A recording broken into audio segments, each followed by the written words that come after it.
2, 1.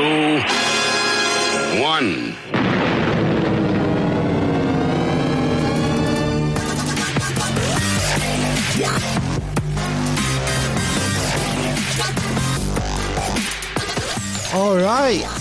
How's it going, guys? Welcome to the Amish Inquisition Debra Gets Red Pilled Swapcast. I'm Amish Phil, and we've got Amish Matt, Amish Ben in the house, and Adam and Debra from Debra Gets Red Pilled. How's everyone? How's everyone doing? It's like it's transatlantic, transcontinental Swapcast. Our first podcast with people that aren't in America. Is it? It's the future. I hope. I hope you can understand us with our lingo and our dodgy accents. Yeah. Do you watch Game of Thrones? Yeah, I love Game of Thrones. You'll be all right. We're like the Northerners. I listen. I was a punk rocker for a long time, so I listened to a lot of oi music. So I'm right there with you guys. And I was mildly obsessed with football violence in my early 20s. So I read a lot of books about that and watched every movie there is possible. So all right, I'm well versed in English slang. Is that like Football Factory? That was a big one. Yeah, it? Football I like Factory. English rock stars. Yeah. Very good. So you guys are all in outside of London, though, right? That's it. Yeah. Yeah. If you think north. think of Westeros, we're like we're just south of the wall, the ice wall. Got it. Yeah. You guys just like locked down real hard there? Fucking love it. Yesterday or when? Yesterday. Awful. Well, I saw a video of people at like the train station like running home because they had to be home by a certain time, or I think it's more people escaping is what I've read in the news. It's so if people have got second homes, or they, for example, they've got family in other parts of the country, they're going to places where it's not as restricted as in London, basically. Yeah, so trying to catch the last train to Dagenham. The last train out of town. Yeah, it's like a lot of people commute to London, you see. They work in the big smoke, in the big city. And they might, a lot of them probably sort of live there Monday to Friday and then go to their real home, which will be, in the Shire somewhere, some idyllic spot. So, it's like the last train out of Dodge. Yeah. So what are the current stipulations of the newest thing that they implemented? They're just sort of breaking people's legs now. Sort of don't dare leave, just stay where you are. Yeah. It's don't kill Granny is basically the motto, isn't it, at the moment? That's what the government says a lot. So in London, you're not allowed to mix households at all. And then elsewhere, like we're in tier 3, then they made up a new tier 4 for London just to make it a little bit more scary. And we can mix households on Christmas Day, basically. I think that's and all non-essential shops have closed now in London, haven't they, as well? Yeah, salons, barbershops, any personal care, gyms, they're all gone. Bars, pubs. Yeah, it's grim. So, how about like I'm a construction worker. I build elevators for a living.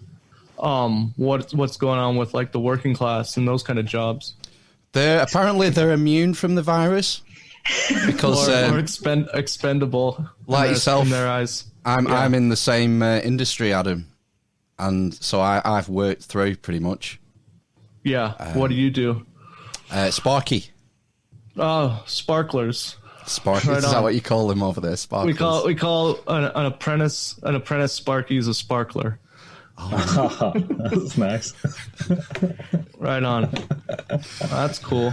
So essentially, if you can work from home, you have to. Yeah. But folks like you and me, we have to go out and do the stuff on site. So we're allowed to leave our area or leave our home. Yeah. I'm in Oregon, right outside of Portland, right across the border, in a little town called Milwaukee, Oregon. And it's like a different county than Portland, so it's like a little more rural, suburban. So people aren't quite as concerned out here, but it's still, 50-50. And I don't know. I haven't really been paying attention. I haven't been doing stuff outside the house much. I go to work and then I hang out and do work in my backyard and stuff. But I think you can get takeout from restaurants. I don't think you can sit down now. And I'm not really quite sure on where you can go shopping. You can go to the grocery store and stuff. But Debra's in the Bay Area by San Francisco. Oh, God. And California is way more strict than we are. So what's going on with you, Debra? We're on total lockdown. Although stores are still open, so I don't understand how they can say it's a total lockdown. We're all supposed to stay at home except for, crucial stuff, getting food, getting whatever, but the stores are still open. So, commercialism trumps health, I guess. I don't know. And you're allowed to go to the French Laundry, aren't you? With your lobbyist mates. Our governor is, that's for damn sure. And so is the mayor of San Francisco, London Breed. She was caught up there too. I don't know what they're all thinking about, going to French Laundry, but I voted when I used to live in San Francisco, and I voted for London Breed because her name sounds like a shitty oi band. It's as good a reason as anything. Yeah. There's quite a lot of sort of difference between the different states then over there. Because isn't Florida quite relaxed, or has been up until recently? Yeah, Florida's not. Florida's open for business. The thing I don't understand. I kind of equate like wearing a mask with being locked down. So I don't know if Florida is making people wear masks or if certain places are, but I think they're just normal. South Dakota has never locked down, but they're a pretty rural state and don't have a very large population. And then just north of us in Washington State, there's this little town called Mossy Rock. I think Alex Jones featured it recently on InfoWars because they voted. It's a town of like 1,000 people. They voted unanimously to disobey the governor's orders. They're fully open, no mask, just defying everything. They got the sheriff on their side. So I think I have Thursday off, or maybe on the day after Christmas, my wife, and it's about 3 hours from here, my wife and I are going to drive up there, wake up early and go get breakfast. And it's like a tourist attraction now, the land before time, like, yeah, you can go to the old normal. Yeah. And experience life before the Great Reset. Yeah. It's amazing. Yeah, it gets it's hard to talk about, man. It's rough. Do you know? Sorry, go on. Go ahead. No, you go. We've been covering the COVID stuff pretty much every week in our sort of second half of shows. So we have an interview for the first hour, and then we have a break, and then we go over some news of the week. And COVID is obviously dominating all that. Yeah, and, right before I got on here, I was listening to your I listened to your episode with the guy about the Little Baron Trump. Oh yeah. And then I listened to the second part where that guy from Arizona was talking about, how masks and vaccines will never stop. But it can get you down, when you're soaking up all this negative information, and we've been outlining a lot of the negative consequences of these lockdowns, of which we have lost count because there's so many, and the impacts of these decisions are going to reverberate for years and years to come, financial implications and healthcare implications. But you've got to try and find the funny side where you can, because otherwise you'll just end up in a dark place, soaking up all this information. I think this is a lot of the problem we've had with the news media, because the news media absolutely loves this. They jump on every, what does it say? If it bleeds, it leads.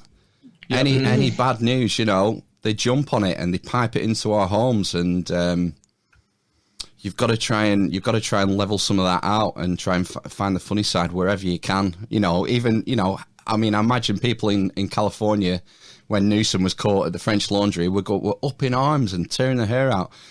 But to some degree, you've just got to laugh at how stupid it is, how funny it is, really. Otherwise, you just end up in a bad place. Yeah. The one thing about that whole thing, and then like Lori Lightfoot from Chicago's getting her hair cut, and Nancy Pelosi, Deborah's lifelong idol, is getting her hair cut. People are getting mad about it, but then they're missing the fact that, like, oh, the people who are in charge don't think this is real. Maybe it's not real. Nobody sees that part, People that believe it don't see that. They're like, Gavin Newsom is going and doing that because he knows it's not real. So there's some sort of disconnect there that people can't equate, And then the fact that Gavin Newsom is still on TV talking to people, telling people what to do, and people would be like, oh, Gavin Newsom told me to do that. Why would you ever believe that Gavin Newsom, anything that he ever says for the rest of your life after he's done that? Yeah, you would think that these people's credibility was completely shot, but they seem to just get away with a little false apology, and they just move in. They just move on to the next day, and we have a saying here that today's news is tomorrow's chit wrapping. Because tomorrow's what? Chit wrapping. Okay. Because we have chips. Because of fish and chips. Chip wrapping. Yeah. When you go to, you get the wrapping newspaper, And that's, I think there's a pretty big, like, California has a history of recalling governors. They recalled this guy Gray Davis back in the 90s, and that's when they recalled him and implemented Arnold Schwarzenegger as the governor. And I think the recall Newsom it's gathering is getting some pretty heavy steam right now. So yeah. Deborah, how does it work practically? Do you have to sort of start a petition and then get a certain amount of signatures? I'm not sure, but I imagine that's how, that they have to get enough people on board to, get it on a ballot of some sort. I'm imagining, but I don't know. We have a similar sort of system here where pretty much anyone can start a petition, and it goes on the .gov website. And I think you need 300,000 signatures, and you have to put in like your postal code and your address, so you're a registered voter, and then it has to be debated then in Parliament. Yeah, it's similar here. I'm not sure what happens after the amount of signatures are reached, though. I think it probably goes on the ballot, same thing, and then has to be like ratified by the state government or something like that. I guess each state probably has its own mechanism as well. There's probably differences and idiosyncrasies. This is what interests me about your system is that, we said it when we were talking to Idiocalypse, it's not a democracy. It's a collection of states with their own rules, Yeah, and then if you are in Louisiana, it's Napoleonic Code. It's not our, what's more that? Typical. Yeah, what does that mean? Is that like a hangover from the French or something? Exactly. What do they do differently, Deborah? They don't have counties. They have parishes. Parishes, and it's just their civic government is set up different. Yeah. You guys ever hear when Tom Segura talked about how he wants to build a wall around Louisiana? Oh. Keep them out of the rest of the country. Yeah, it's probably for stuff like that, Is that where he is? Does he live right in there? No, he lives in California, but he has, in one of his specials, he has a big bit about how terrible Louisiana is and the Creole people, and it's pretty funny. Huh. You'll have to send that info to me so I can check it out. Yeah, we'll do. My husband is from Louisiana, and my father, so half my family's all in Louisiana, or they were. It's kind of like the Deep South, isn't it? Louisiana. Deep South. Have you guys ever come to the United States? Yeah, I've been a couple of times. So I was in Texas last year for a bit with work, and I've been down to Florida and That's Chicago, too bad. New York. Yeah. I was going to go to California, but just the day before the lockdown was announced, we still had flights. We were expecting to still go, but we decided against it. I'd probably still be there now if I'd gone. Yeah, they wouldn't let you out. No. So Yeah. I've never been to the United Kingdom. I've been to Italy in Europe. That's the only time I've ever been to Europe. So Yeah, you probably want to go somewhere nice to see if you go to Europe. So. yeah, Or somewhere warm and dry anyway. yeah, gotcha. If you're into sort of like ruined castles and broken walls and things, come to England. It'd be great. Yeah, maybe someday. Yeah. yeah, there's lots of old shit over here. Yeah, Yeah. I mean, you guys have pubs that are older than our country. That's cool. So What's the one? Yeah. What's the one in Nottingham we went to? Well, it's in a cave, isn't it? So Well, it was pretty old. It was Ye Olde Trip to Jerusalem, I think it was called. That's the one, yeah. Wasn't it Yeah. built in the 1600s? I don't know. It's supposed to be. It's a disputed the oldest pub in England, isn't it? Yeah. And where is that? What city? Nottingham. Yeah, but there's a thing there with there's a lot of caves in Nottingham for some reason, and I can't tell you why. Phil, did you not get arrested in Nottingham once? Was that Nottingham? York. York, that was it. Sorry. Yeah. Don't go there. So how does you guys how does the media work over there? Is it do you guys get our stuff, or is it all like BBC and Sky and your own cable news and stuff like that? It kind of filters through, doesn't it? I suppose there might be kind of a bit of secondary cover, but it's all available, isn't it? I think like CNN and I've seen Fox News somewhere, maybe more online, I guess. Like through social media and stuff, I've seen. Yeah, we get like places. English versions, don't we? In the channels on the telly, there's like an English version of CNN, an English version of Sky News, and Fox News and stuff. I think to get the the pure piped American stuff, you have to go online. Okay. But yeah, I so mean, it's probably all people's- watered down. I think the way people consume news has changed drastically over the last 10 years. I don't think as many people sit down and watch the news at 10 or the news at 6 o'clock as they did 10 years ago, which is how most people got their daily news.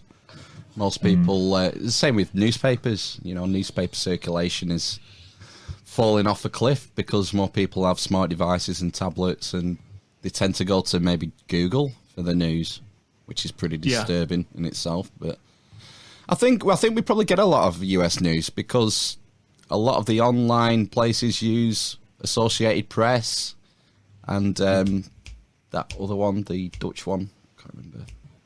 Reuters and Bloomberg and stuff like that. So I reckon we get more American news than we used to. And podcasts. A lot of people get the news from podcasts as well. Like we were talking about No Agenda briefly before. I mean, I get a lot of American news from there. Yeah, I got to get back. I've listened to it previously. I got to start getting back into it because they're doing some pretty important work and research right now. I think people don't realize like how important of a guy Adam Curry was just because he had like a mullet in the 80s and people know him from MTV News.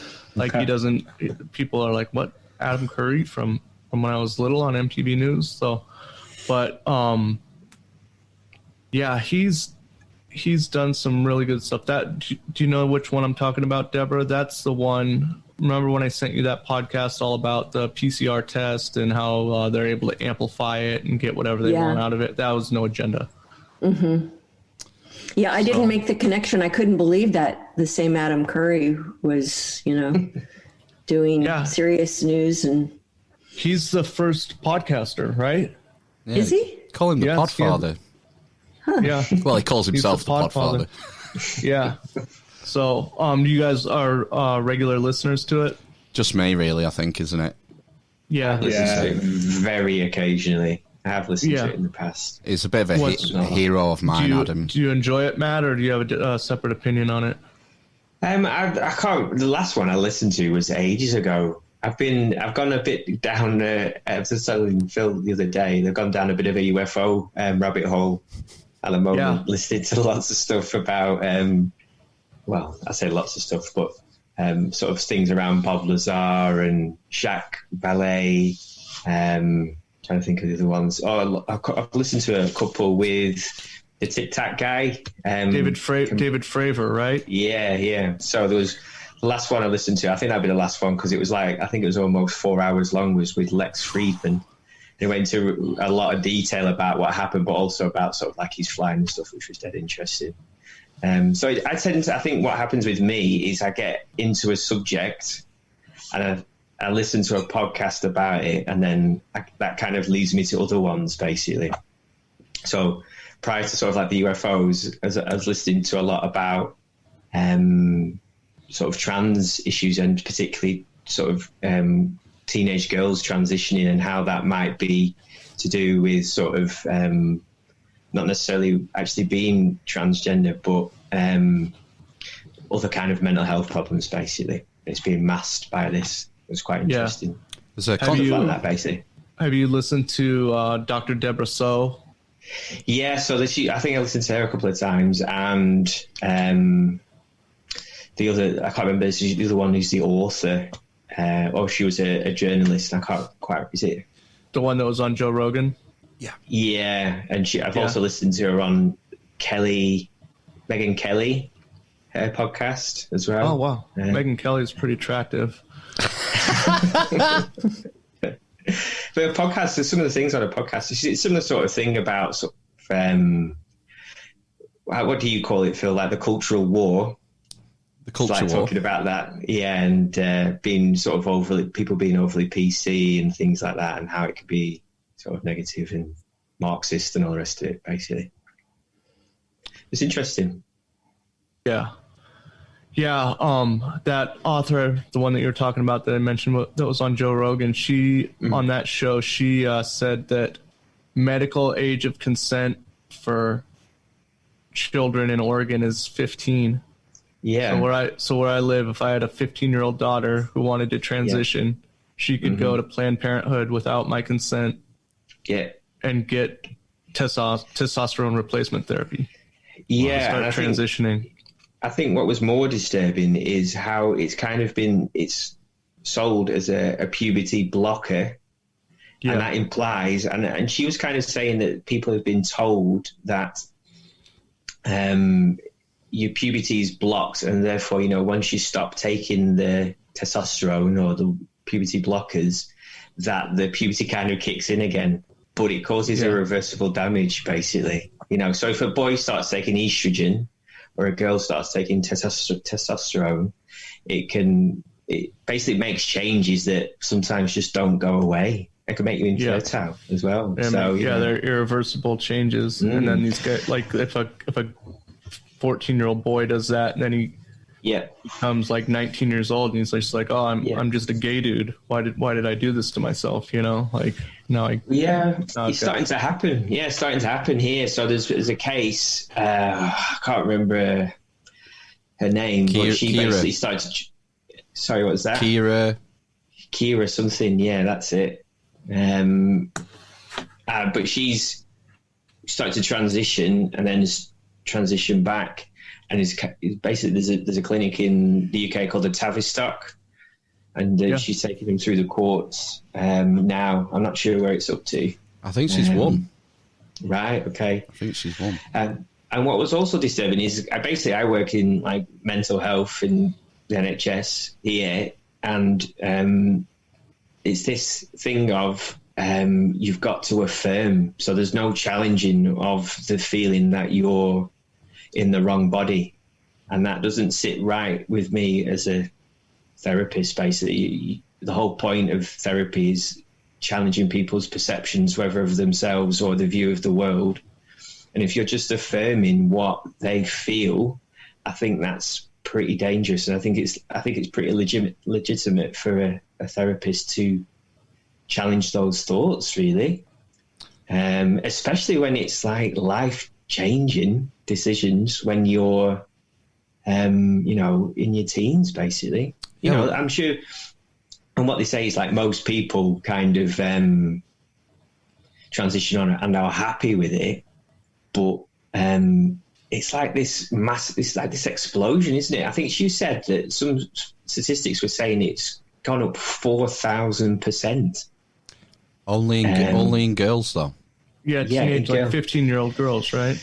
Yeah, and the other interesting thing, which she said, which kind of stuck in my mind about why it might just be that it, she was kind of saying, it's Debra So and the other person, I have to try and remember what her name was saying that it's basically the girls that would have maybe self-harmed or, would have been really anxious or really depressed or had lots, other kinds of mental health issues that are then sort of, it's like this contagious thought, basically. So the friend does it, then they say, right, I'm going to do it, kind of thing. And that happens with like self-harm, suicide, stuff like that, basically. Yeah. Socially contagious. But sorry, what I was saying was like the interesting thing about sort of what she was saying about specifically being this age group of teenage girls was that, some trans activists will say that it's the reason that so many are coming out now is they've always been there and it's more socially acceptable. So the argument then is, where are all the people, women in their 50s, 60s, 70s saying, right, I'm going to transition now because it's socially acceptable? And there's no change, basically, in the amounts of people in that age group that are transitioning. So it's a bit of a strange one. That explanation doesn't account for the boom, particularly in teenage girls. That's what I mean. It seems like this is a social issue that's happening. And we're dealing with kids at the end of the day. And, allowing kids to make life-changing decisions like that and being encouraged. I get the feeling, particularly with the Tavistock, that they're pushing for medical interventions. And it's a dangerous road to go down. Bit scary, really. So there was an instance of a young girl, and she transitioned, and then he transitioned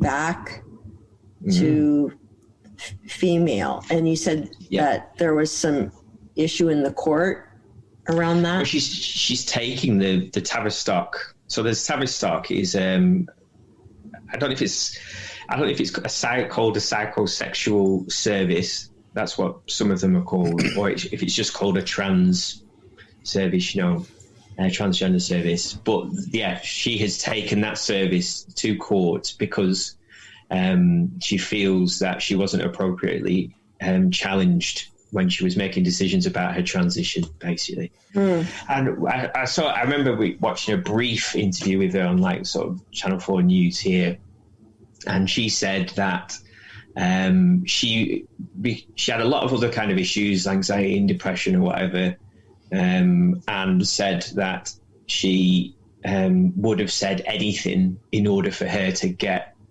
the testosterone, basically, that she felt would make her feel better, essentially. But the other thing as well is that another thing that Debra So said was that if you start taking testosterone, what happens is it reduces your level of anxiety and you feel more confident, apparently, which is something that I was unaware of. So it has that kind of effect on you. So some people might actually feel better because of that.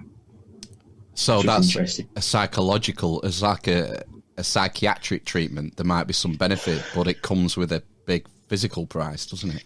Well, yeah, because you don't. She said basically that these people probably are just, lesbians, gay, So, it was just kind of attracted to girls. I think it's interesting the role that things like YouTube influencers play in this, and forums, there are specific trans forums and these websites and YouTubers get passed around in these circles, and it's sort of reinforcing that this is the way to go and this is your way forward.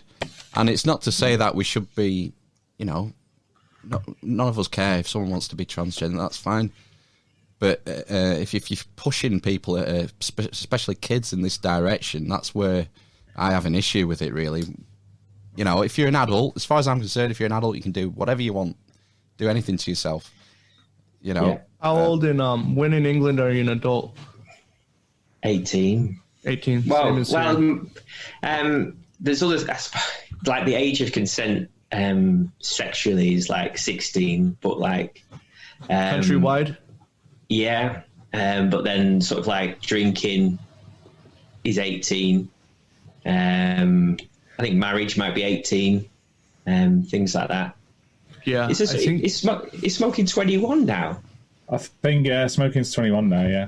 Yeah, that might be how it is here too. I'm not sure. I don't know either. I know drinking is 21, isn't it? Yeah. Yeah. And then sexual age of consent ranges from 16 to 18, depending on which imaginary lines you live between. So, you know, one thing what makes you cool in Iowa makes you a pedophile in Montana, you know, so. Wow. It's pretty ridiculous. So, like, if you look at if you watch any of that R. Kelly documentary, like, legal age of consent in Illinois where he lived is 17. So, like, all those 18-year-olds, they're, like, totally legal. Or, like, all the 17-year-olds are totally legal. There are some places in Europe where it's really low, isn't it? The age of consent. I think it's France 14, maybe. Ugh, that's a bit much. Yeah. Isn't that, I mean, the age of marriage, you can legally marry at 14 in some of those weird... I mean, you could get married super early here if you have parental consent. Yeah, I guess you have to have parental consent. Like, there was, like, Mexican girls that I went to 8th grade with, and then, like, after 8th grade, I just never saw them again. Because they were, like, married at the house. Wow. Really? Yeah. No. And, yeah, so... I think it's the same here. I think it's 16 with parental consent here, marriage. Well, I might be wrong. Yeah, I think you're right. Yeah. The Europe thing is 14 in places like Austria, Estonia, Germany, Hungary, Italy, Portugal. What's that for sex? Yeah. Or marriage? Minimum age for sexual consent. 14 set in 7 member states: Austria, Bulgaria, Estonia, Germany, Hungary, Italy, and Portugal. And the highest is 18 years in Malta. Yeah. Well, now, I don't think that's a hard and fast rule.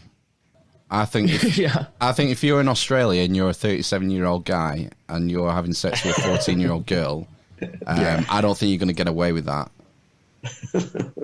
No, it's 13 in Japan as well, but I think there's alternate rules and laws around associated with that. Yeah. Well, we're in San Francisco. There's this guy named he's like a San Francisco city councilman. This gay dude, Scott Wiener, I think his name is, and he put into law, proposed law that for male on male, same-sex sodomy, if the age disparity is less than 10 years, it's not a crime. So a 24-year-old can butt fuck a 14-year-old in San Francisco, and it's not against the law. That's outrageous. Yeah. So a 17-year-old could hook up with a 7-year-old. Well, 17's not legally an adult. Oh, okay. So like he wouldn't. I think that would still be. But I think it didn't mean like 18 and 8. It had, I think 14 was the youngest age. So that sounds a bit dodgy, doesn't it? Oh yeah, it's terrible. Yeah. But I think the logic behind it is, I think it's traditionally been kind of, I might be totally off on this. I don't have any experience with it, but in the male gay community, I think it's been kind of accepted over the years for like young guys to kind of get apprenticed in and like shown how to be gay by older guys, you know? There was a disparity here until recently, wasn't there? It was 21 for homosexual consent, and was it 21 or 18? No, sorry, 18 for homosexual consent and 16 for heterosexual consent. And they've just recently made. I think it must be both 16 now because there's parity. Yeah. I didn't think this is what we were going to be talking about tonight. The guy Scott Wiener who made that rule or made that law also made the law that it was no longer a felony to knowingly have, if you had HIV or AIDS, to have sex with someone without without letting them know. Oof. Isn't that the same in California? That's where he is. That's where. I heard about this. I think on Scott Wiener. Yeah, if you look him up, the picture that comes up is him with like no shirt on and a leather vest, and he's like at the Folsom Street Fair, which is like this gigantic like open air S&M. like gay S&M like have sex in the street thing that they do every year. Well, the Pride festivals have come under a bit of flack in recent years because of the S&M stuff, and if you want to take your kid to a Pride festival, do you want to see a guy dragging another guy around by a leash? Yeah, in the I mean, it's streets not really a children's activity, so that's kind of. I mean, you live in San Francisco, you go to the Pride festival, you're going to see some weird stuff if you're a heterosexual person, that's not normal, but it's not totally normal in that community most of the time. So don't take your 4-year-old kid to do that, So you might get But some it doesn't, difficult. you can see that just on a normal day, on a weekday. I remember sitting at some tea shop in south of Mission with Emily, Adam's wife, who's my daughter. And I'm sitting there looking out the window, and a man walks by. He's got on his high top, Converse and a single sock. That's it. On his foot? No. That's it. Why was he only wearing one sock? I don't know. I wanted to go ask him, but your wife wouldn't let me. So, Deborah, it's legal to be nude in San Francisco. I think I did know that. You can't be erect. That's against the law. But you can legally be nude. Okay. But as soon as you get a boner, you're breaking the law. That's real. I think you probably saw one of the Red Hot Chili Peppers. I live in Oregon now. That's why. Oh dear. So how are you guys finding podcasting? Because are you about 17, 18 episodes in now? Yeah. How you finding it all? You go, Deborah. Well, Adam kind of dragged me into this kicking and screaming. And no, he didn't really, but it was all his idea. I didn't even know what a podcast was. I mean, I'm a Luddite. I don't know, but he thought it would be amusing to take me down this journey into this rabbit hole and blow my mind. And he's done it a few times now. So hopefully he's happy with it. But yeah, it's been really interesting for me. I get exposed to stuff I would never, ever have been aware of, like I use this as the example. I was totally I'd never heard of Tower 7 in our 9/11 thing that happened here. And, now it's 20 years later and I'm just learning about, something that huge, and I'm not alone. I mean, most of the people I think in the US really just bought the story about, 9/11 and the towers falling. And so, yeah, it's been eye-opening. Some of it's very uncomfortable. Yeah, because I mean, it's sort of changing your entire notion of history and reality, isn't it? If you can't take it at face value any longer.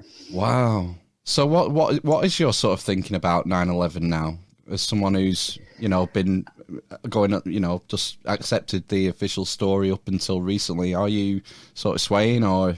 Yeah, definitely. I mean, it's kind of hard to not. I mean, the proof is there. You know, there's so much information out there that disputes the possibility of it happening the way it did, or the way they say it did. So it makes me spin, you know. Did you see the video? It was a BBC reporter on the day who was it? What did she say, Adam, about Tower 7? Yeah, we talked about this, Deborah. She's standing on top of a building giving a report about how Tower 7 had crumbled, had gone down, and it hasn't gone down yet. You can see it in the background, and it's like 27 minutes before it happens. There's so much information that I can't hold on to all of it in my head, because I think my head is just... Yeah, it was cool. Like, right, that was our second episode. So what I thought I was going to do for the podcast was that it was just going to be me and her, and every week I was going to like have enough time to like research a specific conspiracy theory and do like 8 hours of research during the week, and then like just present it to her. And I'm like, after like we did that, another guy came on for that one, like a local comedian who was successful in turning his mother into a 9/11 truther. So we had him on. He was perfect. But then like we did the Franklin scandal and stuff like that. And I already knew a lot about that. And then I still had to do like 5 hours of research. I was like, I can't, you know, I'm a working guy. I work 4 10-hour days a week, you know, and then like I can't make it home, do all this research. And then so I was like, well, maybe I should just start reaching out to people that seem totally unattainable to come on the show.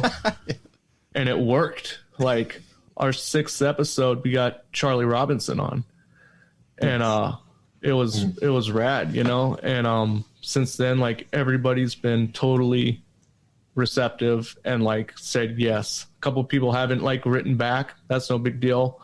One guy kind of big timed us and canceled, and then said he'd reschedule, and then never like returned any of my stuff. But I'm not like worried about it. Like we have like 3 months of stuff lined up right now. Have you? Wow. And yeah, I always like, it's so cool because like even if we don't end up ever, like I'm not trying to profit from this or do anything. I get to spend a couple hours a week with my mother-in-law, who I love, and then I get to talk to all these famous people and like, or famous people that are famous to me that I've like looked up to for a long time and been listening to. I kind of relate it to, I do Brazilian jiu-jitsu. So like, it's kind of the same thing. Like it's weird because like, sometimes at my gym, I'll walk out of the locker room and there'll be like some famous MMA guy there just like working out. And you have like access to all these people that are like not on the same level as you, but they're usually like pretty friendly and like willing to help you out. So it's really cool. We've got so much good stuff on the books, and yeah, and you know, as much as she's like getting her mind blown and learning, like I'm doing the same thing too. So, well, we had Charlie on a few weeks ago, didn't we? 4 weeks ago or something. Yeah, he's really nice, isn't he? Yeah, he's a great dude, and really like guy. The really powerful thing about what he does is like he knows so much, but he started becoming like this obsessive researcher because he had gotten into like conspiracy conversations with people and like knew what his points were, but couldn't like really relay them like accurately or like in a way that convinced other people. And he had, you know, everybody, I think when you first start like getting into the truth stuff and you want to like go out and tell everybody about it, and then they'll ask you like one question that you can't like follow up with, be like, oh shit, I didn't do my homework enough on this to like be able to go out and tell everybody about it. So that happened to him, and then he is what he is now. So, and it's funny because it happened to him at Thanksgiving dinner talking about 9/11. So yeah, I heard that story. It's like an encyclopedia. Yeah, we went through the whole octopus with him pretty much. Yeah, I mean, I got both. I got right in the desk right here. I got both of them. So you know, they're reference books. You know, so So there's definitely like a community feeling, I feel, with podcasters. Yeah. And this is, I think, why, I mean, everyone gets let down. We've had a few letdowns, haven't we, at the last minute? And but that happens. But I think, most people have been, incredibly friendly, and there's definitely sort of a community atmosphere when it comes to podcasting, I feel. Yeah, like but it was cool too. Like Deborah and I usually will start. What we're going to do now is since we don't do any editing, we start like 10 or 15 minutes early and do all our business stuff, and then like buzz the guest into the meeting and just go from there. Yeah. And the guy that just didn't show up on us, like we're like, oh, he's not here. Let's just keep going.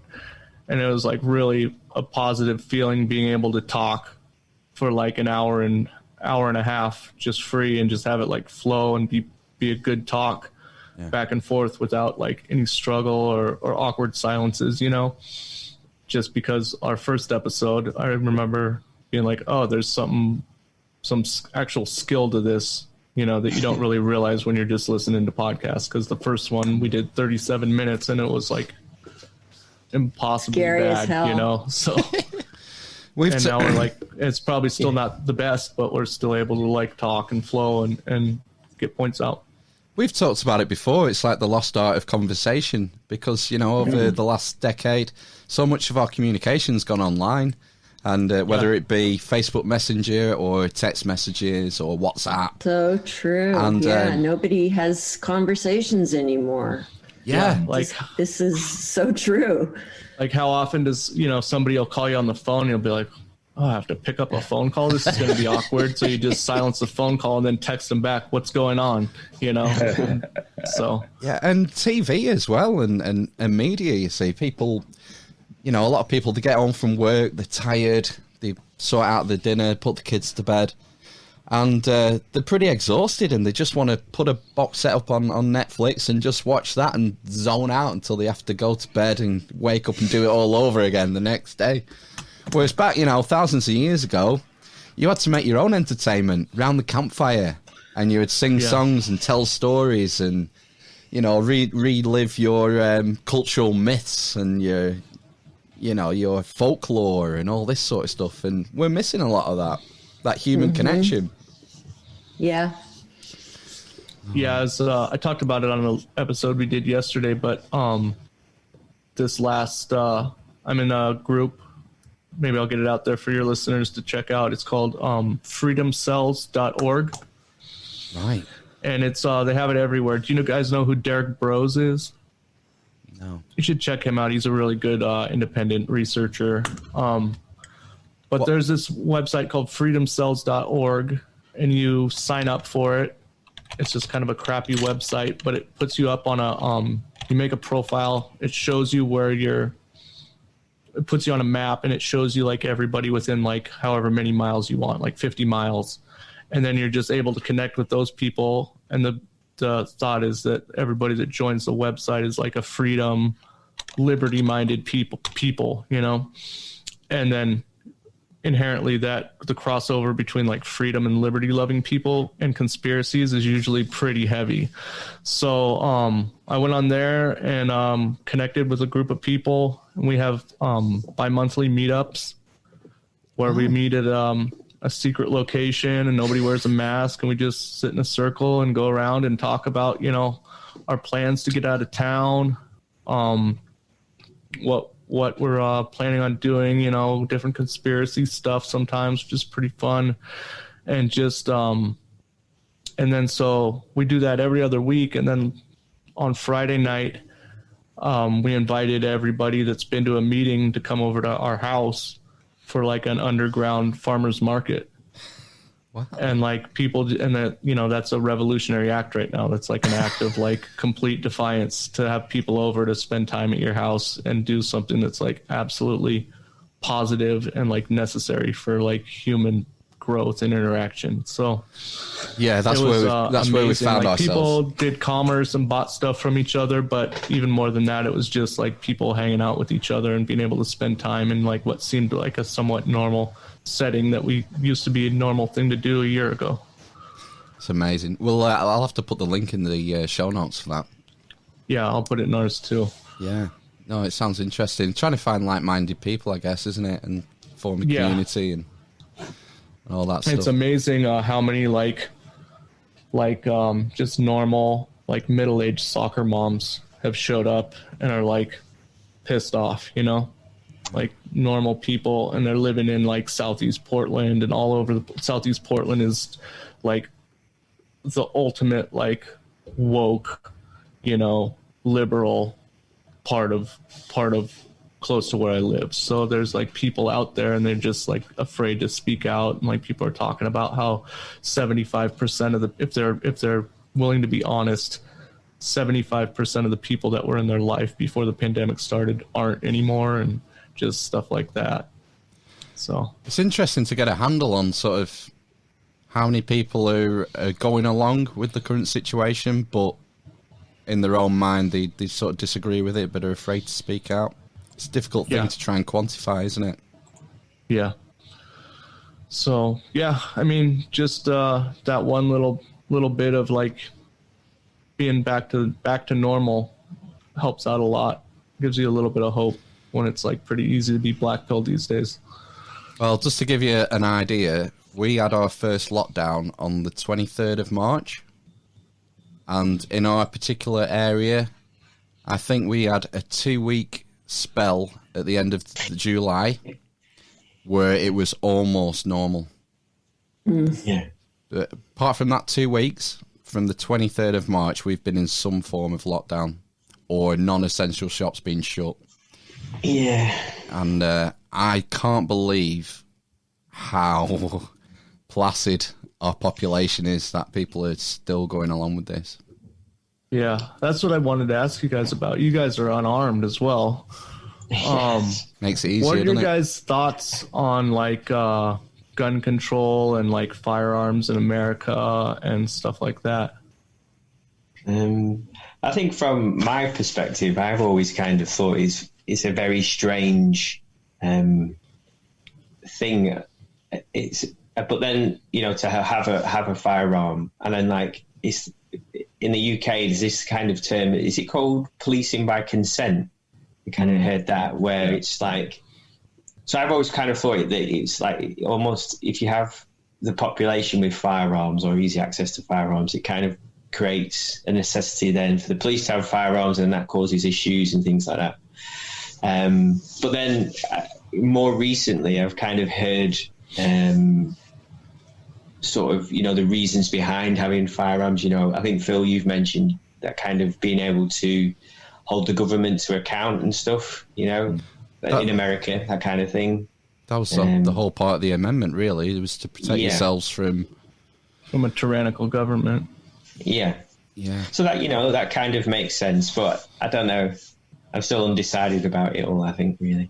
You see, the thing is, we have a totally different culture, you see, that we've grown up in compared to when it comes to firearms, and it's an alien thing to us, and that's why we see it as being weird. But I'm more of your mind, Adam, I think, whereas I'm pretty much sort of a classical liberal in my outlook, and that, you know, the government has no right telling me what to do or what I can do, who I can associate with, and if I want to own a firearm, I should be able to own a firearm. Doesn't mean I have to go out and buy one, but I should have the option. Yeah, and I think like, you can put a lot of sort of safety stuff in there. You can say, well, you've got to do a course over 2 weekends. You've got to be able to do it safely. You could look at maybe having a license system. That seems to make sense to me.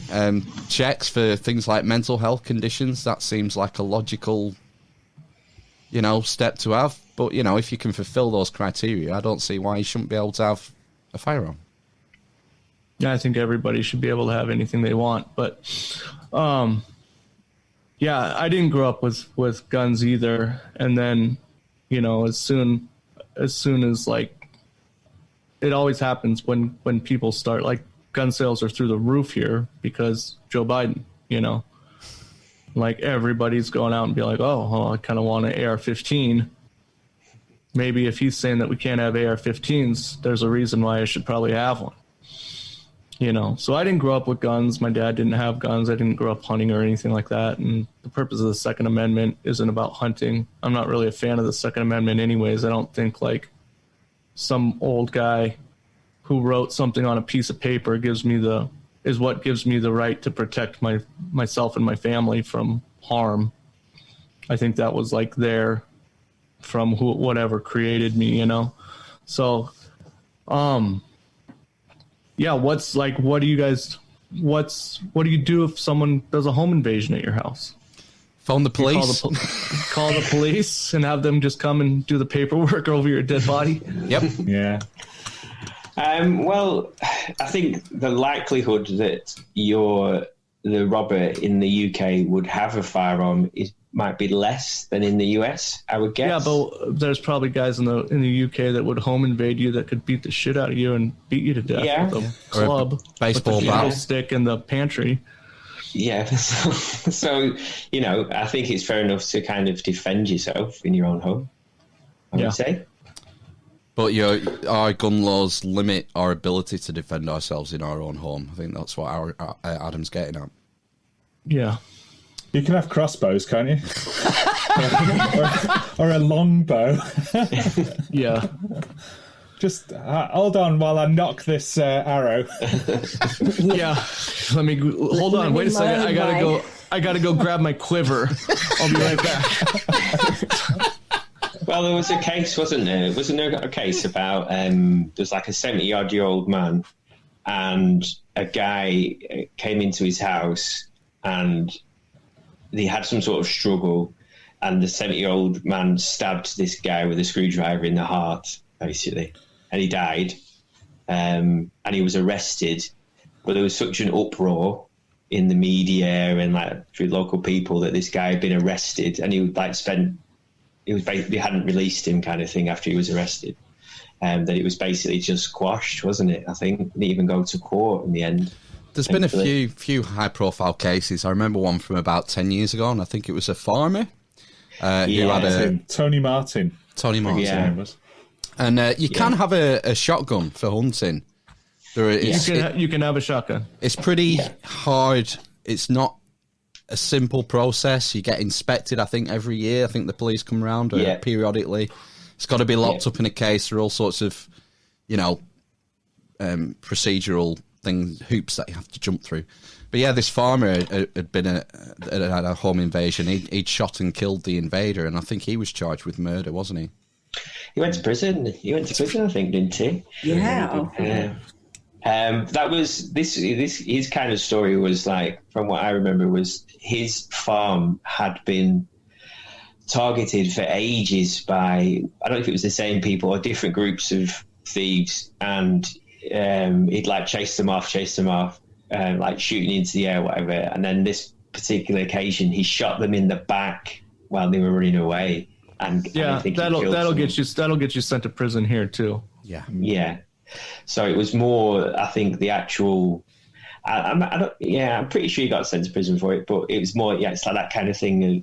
I think it might have been different if he was in the house and he was, coming towards him and he shot him, face on, rather than him running away. Yeah, it's a question of self-defense. I mean, there was a famous case recently. Wasn't that in Portland? Isn't it the Cal Rittenhouse? No, that was in Kenosha, Wisconsin. Kenosha, that was it. Yeah. But yeah, it was at that time during the summer, and then people got shot downtown here too. In Portland. Really? Yeah, Antifa shot an Antifa guy shot at a Trump guy here. We played it. We played the clip on our show. Yeah, a few months ago. But that case was super fishy too. Like that guy, the guy that murdered the dude, like got caught later up in Washington, and he got shot, and it was like some weird task force that had a whole bunch of different agencies blended into it, and so I think they killed that guy to shut him up because I think there was some nefarious stuff going on with that. Ooh. That's just my speculation. Nothing's come out about it yet, and it's just kind of been swept under the rug. So, tomorrow's chip wrapper again. Yeah. So, what got you guys started? Who wants to go? I think when we first did it, we were in Phil's garage before it was converted into that parlor of sin. It is now. The kind of drive behind it was that we'd all listen to podcasts. I started quite a while ago with listening to the Kevin Smith sort of podcast, and I know Phil, you listened to some of those too. The Tell Him Steve Dave and things like that back in God knows how long it will be ago now. That was young. Kevin Smith's like number 2 after Adam Curry, right? Yeah.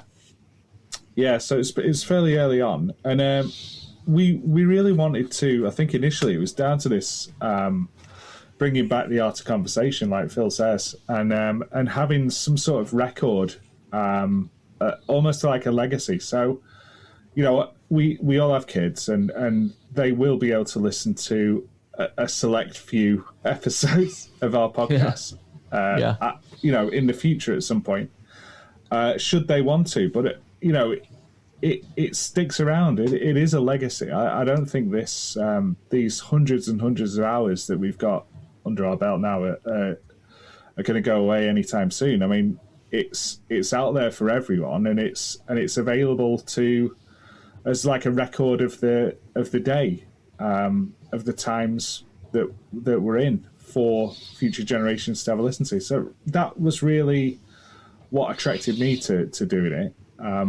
Plus, I wanted to be a little bit funny, I suppose. Doesn't always work out, but it's nice to get together with these guys once a week, and we had a realization. Certainly, I did. I had a realization that I didn't meet 3 of my grandparents. 3 of my grandparents died before I was born, and all I had was the odd photo, the odd black and white photo. Yeah. And we live in an age now where you can record hours of audio and video, and it seems almost remiss not to take that opportunity. And that, when I pop my clogs, hopefully in a very long time, my future offspring, grandchildren, if they were interested, they would actually be able to get to know me and sort of get to know a bit of my personality. What a silly goose I am. And I think it's important. I think it's like you're saying, Ben, about the legacy. I think that was something that drove me towards it, as well as the social interaction that like we said before, we're all missing because we do everything over the internet and text and whatever, and having a connection with people, conversational connection with people, your friends. Why not take that opportunity? But I mean, it's developed quite a long way since that start, hasn't it? Particularly over the last year, we've started having guests on and doing more current affairs stuff and bringing clips in and stuff like that. So it has developed. I think we realised after about 100 episodes that we end up talking about the same things, every week. Yeah. The stoned ape theory and ancient Rome. Of Carthage. Ancient Rome stuff. Yeah. What about you, Matt? It was the same, wasn't it? I think you got me with what Ben said, that you can record everything, basically. But also, we never saw each other, did we? That was the other thing. We never saw each other. That was you guys all grew up together? Yeah. As teenage kids and stuff like that? Yeah, we went to school together. Yeah.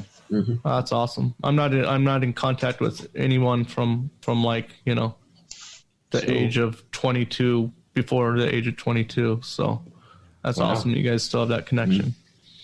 And us men, we need an excuse to do it as well. We're not like the girls who'll ring their sister or their best mate and just have a chat on the phone for half an hour. Men don't do that. We need a reason. We need to we need to go to the football match to do it, or go to the pub to do it. So it forced us. Yeah, it forced us. Nowadays, you can't do any of that. No. Well, no, we were going to be able to meet up as well and do the podcast together, weren't we? But that's had to be cancelled as well because the new lockdown rules, because they were supposed to be, was it 3 days or 5 days over Christmas you could mingle? 5 days. 5 days. But he's stopped. They've stopped that now. Yeah. Well, did you guys all come from different, like, think your favorite or your favorite conspiracies? Did you guys were all on the same page, or do you each have a specialty? I think we have a bit of a spectrum, really. Yeah. Because we're not strictly a conspiracy theory podcast. We're sort of skirting on the edges. Yeah. So we do talk about conspiracies, but we also talk about ancient history, hidden history, alternative history. We've done podcasts on things like near-death experiences, haven't we? With God, blanking on his name, Ian Lyons. That was a good one. Some occult stuff, with Rudolph. We talked about the Western esoteric tradition, which sort of plays. It's sort of in the same arena as conspiracy theory, but yeah. So it's I think we have different views. I'm probably the most hardcore. Yeah, they're the mother of madness. And I don't know. I still don't know where you two are. I don't know. I think you're beginning to red pill me, Phil, as you said in your opening. There are some things, aren't there, that you can't. I think a beginning. There are things that aren't told, and there's the way the information is presented is conspiratorial, I guess. But yeah, I don't know. Yeah, I don't know how far I go down the hole. Actually, it is a spectrum, isn't it? Yeah. From people who sort of just take the news with a pinch of salt to Hollow Earth lizard people and all the rest of it. And there's I got a Hollow Earth guy on the calendar. Oh, yes. I can't wait. Cool. We're kind of flat earther. Yeah. Oh, don't jinx us, Matt. All right. Yeah. Say we'll tell him later. Okay. Oh man, we're gonna have to bounce soon, chaps. Yeah. We're already. What time is it where you are? Nearly 9:15 in the evening. Mm-hmm. Good. Yeah. Good. We'll put all the links in the show notes. Okay. Yes. And your social media and stuff, and that community group you mentioned, Adam, as well. freedomcells.org. Yeah. Yeah, so we'll put all the links. Yeah, it's international. There's people in different countries and stuff. So cool. Sounds interesting. Mm-hmm. Yeah, thank you guys so much. This was really thank fun to you. talk to you guys. No problem. Great to meet you. Really enjoyed it. As well, yeah. Same. All right, guys. Be well. Yeah. Yes. All right. Take care. See you later. See you in a bit. Bye.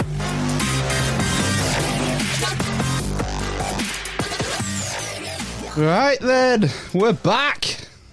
I don't like a button. And the mother of madness. I just hit 2 pads at once. I fucked that up royally, didn't I? You did. That was our chat with Adam and Debra from Debra Gets Red Pilled. Yeah. Nice guys. Yeah. It's good fun. A little cultural exchange. Yeah, as always. Yeah, so the links will be in the show notes. If you scroll down, you can find Debra Gets Red Pilled on all the social media stuff, and I'm not sure if they have a website or not. I'm pretty sure they do. So check them out. They're getting some really good guests on, and loads in the pipeline. That sounds exciting. So yeah, check it out. Right. Should we do some housekeeping? Yeah. Yeah. Why not? Housekeeping. Housekeeping. Housekeeping. I'm a blind man. Become a producer. Support the show. How do I become a producer? I hear you cry. Amish Ben. Let's have some reviews on iTunes, please. 5 stars or less. Yeah, just any review. Yeah, you can review any review. You can review us not exclusively on iTunes. Wherever you listen to podcasts, you can probably drop us a like or a review. That's a good way to help out. MyTimer.com, Trustpilot, TripAdvisor, all the greats. We'll take any. Subscribe to the YouTube channel. if you want to. Sorry? Send messages. What? Just in what? Like a message in a bottle? Send messages to us over our various, social media accounts. Anything, wherever we are. Podbean. Slip into our DMs. Yeah. Slip into our Doc Martens, as Ben would say. Seems logical. Yeah, you can DM us on Insta. You can email us at thearmisinquisition@gmail.com. Yeah. We don't bite. Subscribe to YouTube.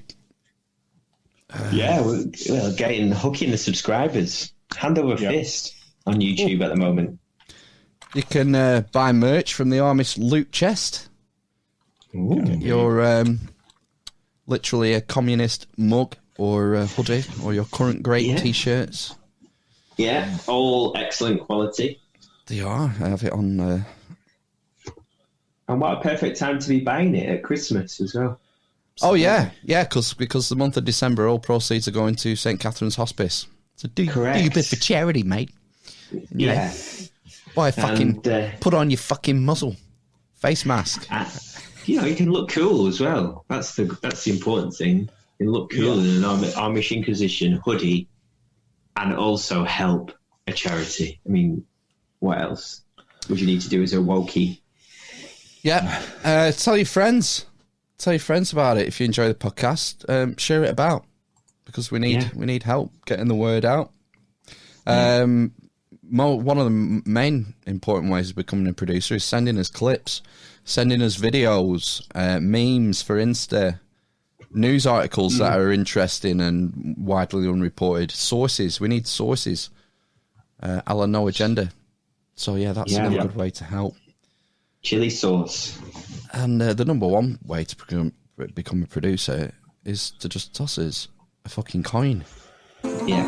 Toss a coin to your witcher, oh valley of plenty, oh valley. I think you're hitting the point, Phil, that coin to your witcher, oh valley of and it really bothers me.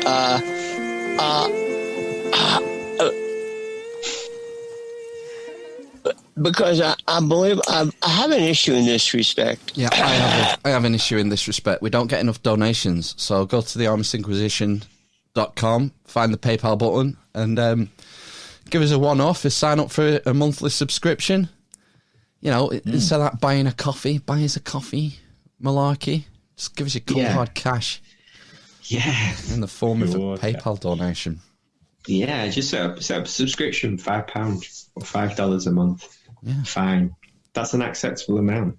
I think it is for it's the value for value model, which Adam and Debra use as well, the value for value model. If you find this podcast valuable, if you enjoy it, put a number on that value and consider donating it. Consider not having an upward limit on the value. There is definitely not an upward limit. No. Oh, if only we had a couple of really rich benefactors. I know. A couple of super fans. Like sugar daddies. Yeah. A couple of guys in the British Virgin Islands. Yes. Yeah. Yeah. Chuck us $1,000 every now and again. That would be nice, wouldn't it? Yeah. Number one podcast in the British Virgin Isles. That's what I'm talking about. All right, I better better thank the producers for episode 164, haven't I? Go on. Yes. Country Fried Zen, The 100th Monkey, Graham Dunlop, Tamborista 2020, Nomae NosNoj, Robert's Day 78, Diogenese of Sinope, Amish Mel, Anonymous, and everyone who bought merch this week. Thank you. You're so amazing in your love. They are. Yeah. So amazing in their love, literally the best mate.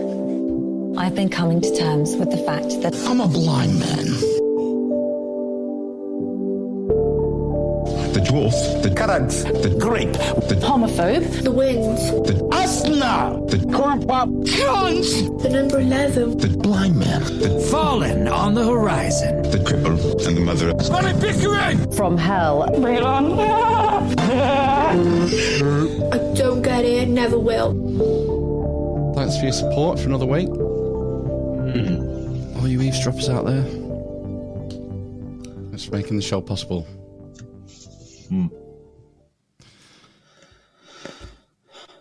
All right, shall we move on then? Okay.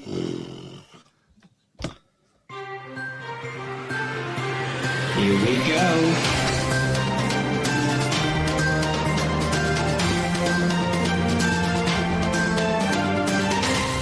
COVID-19 news. Put on your fucking muzzle if you go to the shop. The magic vaccine. A big fat shot in the ass. From hell. Oh! You know, it's just, super painful. Like a judgment day and terminating mode, like. More lives this year than any other year for the past 100 years. 2 million people have to die. This is such a crock of shit. This is Funny Pickering! Who the fuck's that? Yeah, me! Got a few interesting items for the COVID news this week. I'll start with the PCR process. Ben's frozen. Yeah, his video's frozen. I don't know if he's just sat there. I don't know. Anyway. First of all, this is embarrassing. This has never happened before. Hopefully he'll sort himself out. It's Anyway, all right. Amish Matt and Amish Phil will handle this crisis. Okay, BBC News presenter. Oh, he's back. Hi. Sorry. You froze. You were sort of in the middle of picking your nose, and the screen froze. It was a bit awkward. Sounds about right. I'm going to start with the PCR. I saw an Instagram post from the 100th Monkey about the WHO updating its guidance on PCR testing. And we had a bit of back and forth. That was early in the week. And then on Thursday's No Agenda, Adam covered the story.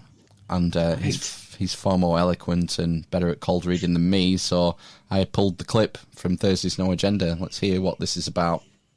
Just in time for the vaccine, the World Health Organization has released an important directive regarding, this is for IVD users. This would be the technicians who perform the PCR, quote, test. And they are now saying that the purpose of this notice, to ensure users of certain nucleic acid testing technologies are aware of certain aspects of the instructions for use, the IFU, for all products. Description of problem. World Health Organization has received user feedback on an elevated risk for false SARS-CoV-2 results when testing specimens using RT-PCR reagents on open systems. Oh, well. And now, so what they say in this is you really need to make sure you follow the directions carefully because, you could be doing it wrong. and they literally say here, the design principle of PCR means that for patients with high levels of circulating virus, relatively few cycles will be needed to detect virus, and so the count value will be low. Conversely, when specimens return a high count value, it means that many cycles were required to detect the virus. In some circumstances, the distinction between background noise and actual presence of the target virus is difficult to ascertain. So they say, please check your cycles, which in my mind means lower the cycles. We got the vaccine.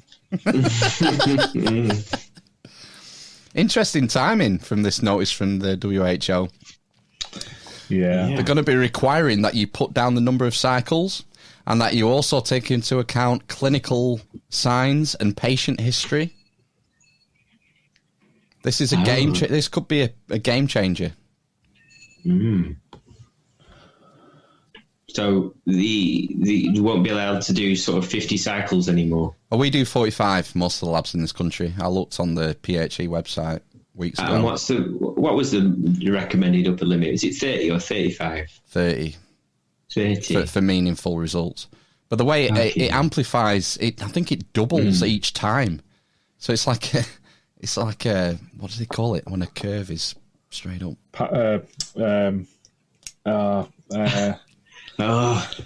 God. Exponential, yeah. Yeah. Sorry. So the difference between 40 cycles and 45 is massive. Well, yeah. Has anyone modelled it backwards, like done some statistical modelling to see what the case rate would be if they were using 30 cycles? They've never been made or advised to make a note of the cycles. Oh, so we don't even know if they're using 45 or 48 or... Well, we don't know where 31. Where the virus was detected. You just get a positive or negative, but they run it at 45 cycles. So any dead bits of fragment of virus, RNA, gets picked up. But this could be changing. This might be the ramp down that coincides with the magic vaccine. Yeah, it's just super painful. Mike Pence said it this week. Said he didn't feel a thing. Did he? Just a little prick. Ruth had it as well, didn't she? From Bake Off. And Ian McKellen.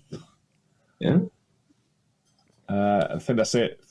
2 people in the UK vaccinated so far. I think it's 325,000 have had it. That sounds like a big number when you say it like that, but when you consider there are 65 million people in the country, who've been vaccinated for a week, we're probably looking at maybe 5 years at this rate to get that many people. Well, suits me. What I read is when the Oxford vaccine comes, they said it's 2 million a week they'll be able to do. They're mixing it with Sputnik, apparently. Sputnik 5. They're doing trials where they're doing a mixed dosage, mixing the Oxford with the Sputnik. Did you hear if they can improve the efficacy?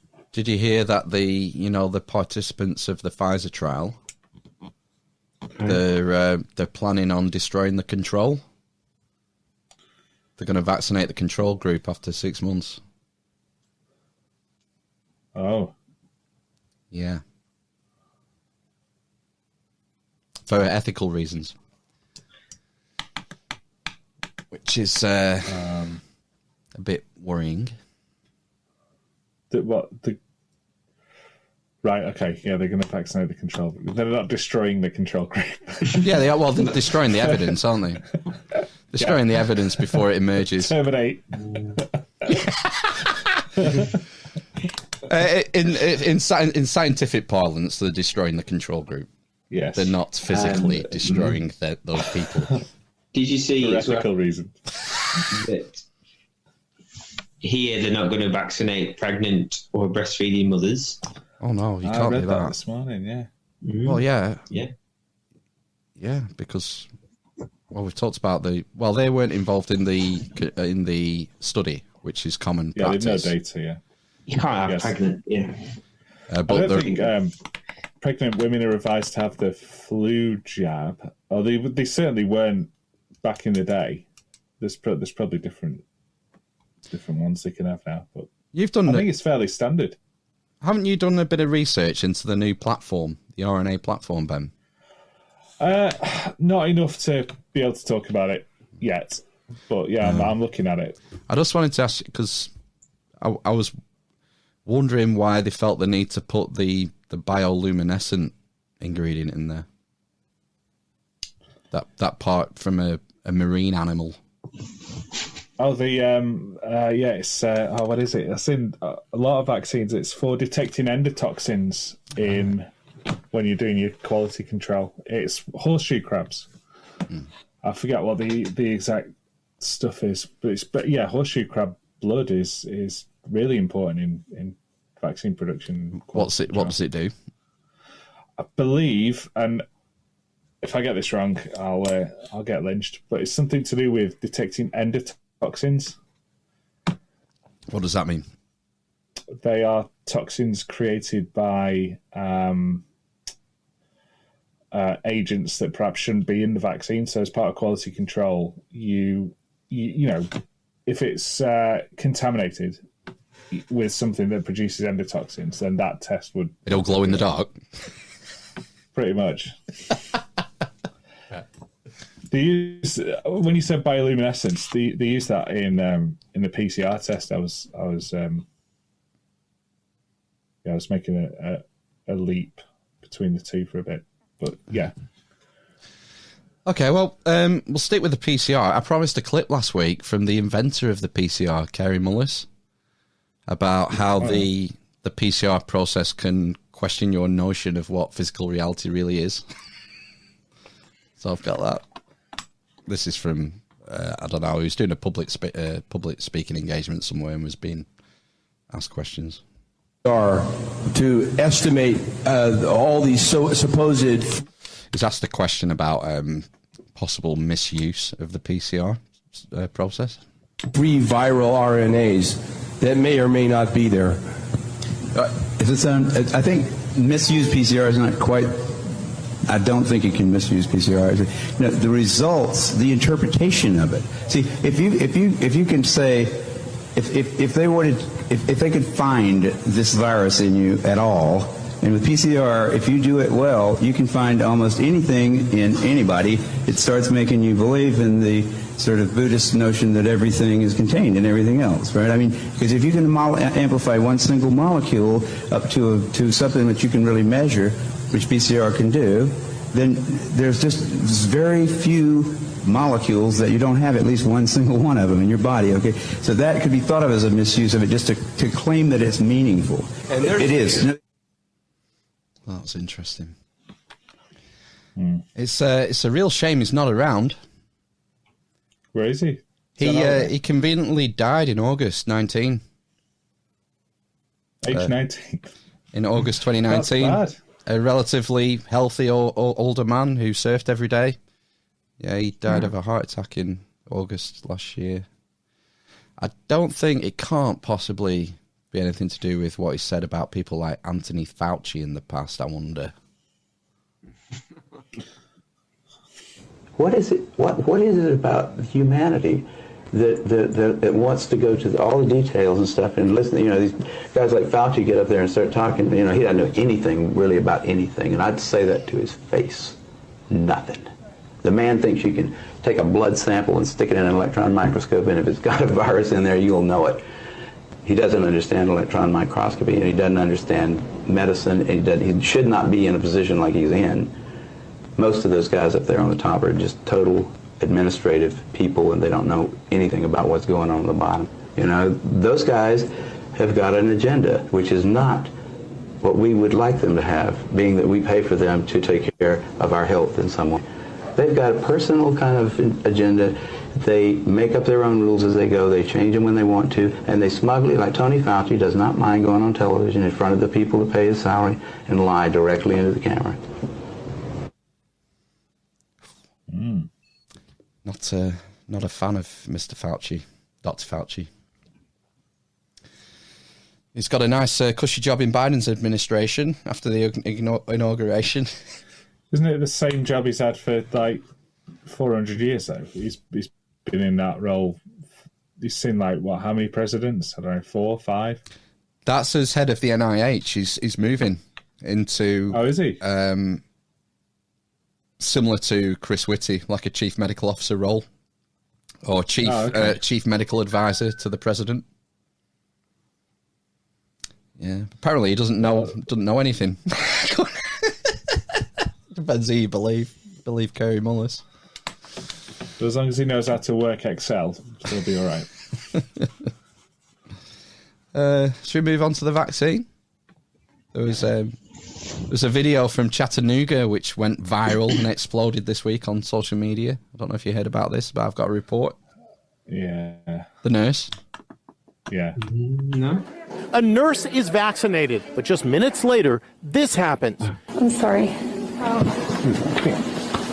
Whoa. Tiffany Dover fainted as she spoke to reporters at a hospital in Chattanooga, Tennessee. But it turns out it wasn't a reaction to the vaccine. Tiffany has a medical condition and faints often. She quickly recovered and spoke to reporters. I have passed out probably 6 times in the past weeks. It's common for me. It's very common. People should not use that as a barometer for not taking the COVID-19 vaccine or other vaccines. She passed out. Excellent choice of person to interview, having just had a vaccine, put under all that pressure of a news interview. I don't know who lined that up, but that seemed a little stupid. How many thousands of other nurses that don't faint on a regular basis could they have chosen to? All right, so you believe in that, Ben? Are you that she faints on her once a week? I think, yeah. Do you not think that's a bit of a liability for a nurse? Yeah, I was just thinking that. I'm thinking, how can she faint? It depends what kind of nurse she is, I suppose. But if she's an operating theatre nurse, a fainty one. Yeah, I don't think she'll be doing like brain surgery. She might just be, I don't know. I hope she doesn't drive to work. I know, yeah. Yeah, I'm not sure you can be a nurse if you faint every week. No, I don't know. I think that might just be a cover story. And it might be the pressure. Maybe it was the pressure. No, I think she just... I mean, the vast majority of people are going to get side effects. Yeah. Doesn't mean you're going to get a second... Stop clicking your pen. Yeah, Ben, why are you being so noisy? Just stop it. That is not me. I'm not clicking. It just sounds like a bit of a cover story to me. But I don't know. I thought it was funny. It might be like... when a cop gets retired, he's a desk cop. She might be a desk nurse now. Every so often she just goes, "Oh, it's Gene again." There was it's fucking keyboard. I'm typing now. You need to get a different microphone or wear your gaming headset. All right. There's protests in Canada this week. Is there? Yeah, there's a legal action in process. Graham from Grimerica sent us a link in Alberta. Regarding the vaccine, is it? Or? Regarding the COVID measures that they're bringing in Canada now. Right. Okay. Yeah, there's a group been established called Freedom for Canada, and they're suing the Alberta government over the COVID measures. And they're in court tomorrow. It's the big day. Right. Well, actually today, if you're listening on the... if you're listening. But I got a clip from someone who was at the protest, which I found interesting. Don't need a mask. The mask is about compliance because they know Canadians like to do what they're told. So they tell you have to wear a mask. Next, they're going to tell you have to contact trace. Then they're going to tell you have to take the vaccine. And because Canadians like to do what they're told, they're hoping that everyone just complies. And then guess what, kids? Once you take your vaccine, like a dumb person that doesn't know any better, they're going to tell you, sorry, the vaccine isn't as effective as we thought it was going to be. So now you still got to wear your mask, still got to get contact trace, still have all the restrictions and social distancing, and still take your vaccine. And then what did you get out of all of this? You got a whole year where you weren't allowed to travel, your business was closed, they took your rights and freedoms, they forced a vaccine on you, and what happened? The same amount of people died, everything is the exact same, and now they're going to put you back on lockdown and bring it all the way till July of next year so they can do the same thing again. Bring you from July, August, and September, getting you off lockdown, but just to bring you back on lockdown again. If you idiots haven't figured it out yet, it's a perpetual cycle that you never get out of. And it's a way to take your rights, your freedoms, close your business, take your wealth. Why? So you become dependent on government. Why? If you're independent, the government works for you like it's supposed to. If you depend on the government to give you a paycheck to feed your family every month because they closed your business on you, now the government doesn't work for you, the government rules you. So instead of a middle class, we have the government, upper class, and the lower class dependents that rely on the government to survive.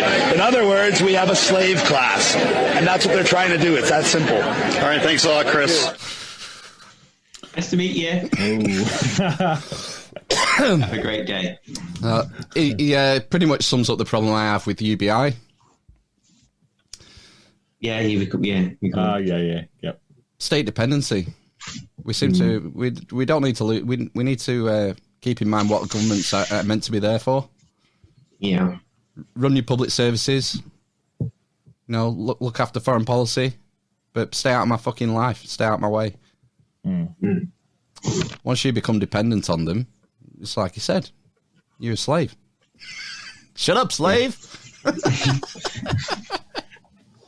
Yeah. Is there going to be any pushback then if that is the case, and we're heading towards this reliance on government and feeds into that kind of Great Reset idea that's been bandied around for a while, and UBI as well? Is there any pushback because all these things are sold as improvements to our lives? Whether they are or not remains to be seen. But I've not seen any pushback apart from on wacky podcasts like ours. Yeah, you remember the World Economic Forum article? It's 2030. You own nothing, have no privacy, and you're happy about it. I don't like the idea of that. Oh, well. Am I in the minority? I don't think people realise, do they? That's the thing. This is it. It's mission creep. Step by step, baby steps. You won't notice. There's a ton of people who will probably, jump at the chance of having UBI and, who are struggling now or just don't want to work or whatever. And there's a lot of those people. Yeah. And if all the small businesses have been crushed. Yeah. It's like Demolition Man. Oh. There'll be Taco Bell. There'll be one 2030. One chain that survived and monopolised everything. There'll be one bank. There'll be one DIY store. Jeremy Corbyn's Britain. That's what he wanted, the Bank of Britain, wasn't it? Yeah. Bank of Britain. Oh no. What are the benefits again? Of UBI. Of the idea all is this. What? Sorry. Of all of this, of not owning anything, and the government pay you to control, isn't it? For them. Well, yeah, for them. That's benefit them. What's the benefit for me? It's the environment in that article that Phil's mentioning, isn't it? I think it's the green agenda which is used to justify all this. It's Agenda 21, Agenda 30. We had the Odd Man talk about it months ago. This has been in the works for decades. Parks and green spaces in cities and things. No, the idea is you all live in the cities, and the Odd Man talks about. I live in a city. Well, you'll be on the outskirts of society, and you won't get any. Max. Yeah, pretty much. Yeah, it says in that article, the World Economic Forum article, not everyone wanted to come with us. Some people wanted to live outside this society. And you won't get state education. You won't be able to go to a hospital. You'll have to sort of build your own community and fend for yourself. That doesn't sound very nice. Well, you're either with us or you're against us. Yeah, Ben. I need to make an informed decision. Come along with the Great Reset, Ben. How long have I got? 2030? 10 years. Well, this is what Charlie was saying, is that they're using this to push, to cram as much as they can in. And you're going to hear more about this green agenda over the next couple of years. Wow, carbon emissions during the lockdown, they dropped so massively. Wouldn't it be great if we could continue that? You're going to see messaging to start eating less meat. Already are, aren't we? The methane farts, yeah. Cow farts destroying causing global warming. It's going to get ramped up.